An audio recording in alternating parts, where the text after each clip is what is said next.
rooted in our philosophy of Vasudeva Kudumbakam. The world is one family. Yadum Ure, Yavarum Kelir. The world is one and all are relatives.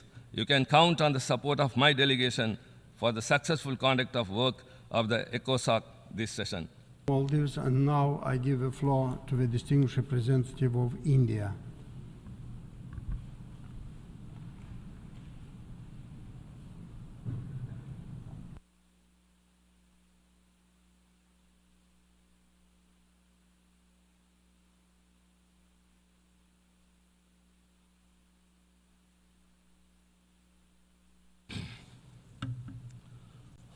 Thank you, Mr. President.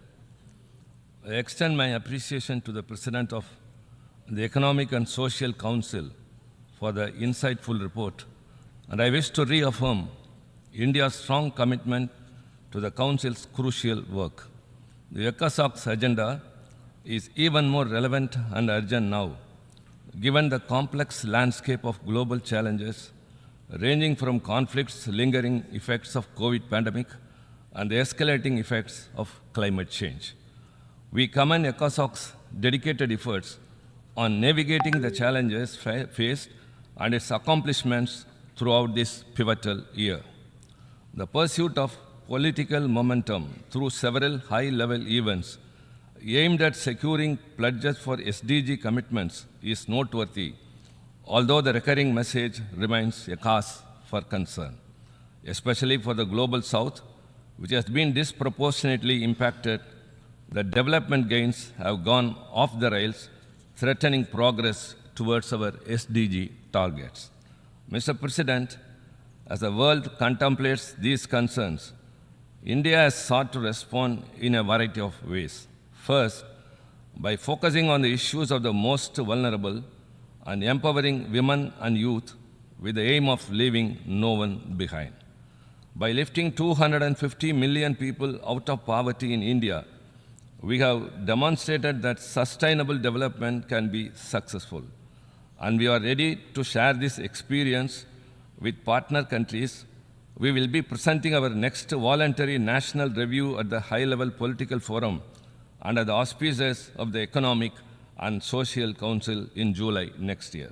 Second, by deploying digital technology and digital public infrastructure in a people-friendly and citizen-centric manner to ensure inclusive, integrated, and equitable development.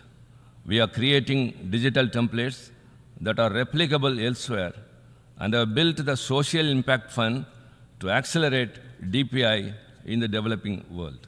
Third, by encouraging the Global South to voice its shared concerns and coalesce around common interest. To that end, in 3 Global South summits, the most recent in August this year, India's commitment to development partnership remains strong and robust. Fourth, on climate action. India has walked the talk. We were the first among the G20 nations to fulfill its Paris commitments on green energy and have also launched the National Green Hydrogen Mission. Our initiatives like the International Solar Alliance and the Coalition for Disaster Resilient Infrastructure are examples of our contribution to global climate partnership. Fifth, we have advocated the need to reform global institutions to revive their credibility and make them more responsive to the aspirations of developing countries. Mr. President, unviable projects raise debt levels. The number one development concern for developing countries after 2 years of the pandemic and 2 years of multiple conflicts causing triple inflation problem of food, fertilizer, and fuel is the issue of debt. A concerted global effort is required to reform the international financial architecture to ensure debt sustainability and prevent debt traps, provide access to affordable finance, and address inequalities in global trade and investment flows. India is doing its part. We have taken strong initiatives during our presidency of the G20 last year and have proposed a comprehensive global development compact inspired by development priorities set by the countries themselves. India is also contributing to the SDG Stimulus Leaders Group for financial stress and development funding in countries of the Global South. Mr. President, as a founding member of the Economic and Social Council, elected to the ECOSOC for 15 terms, India has been deeply invested in the work and activities of the Council, contributing consistently towards sustainable development, poverty eradication, and social equity.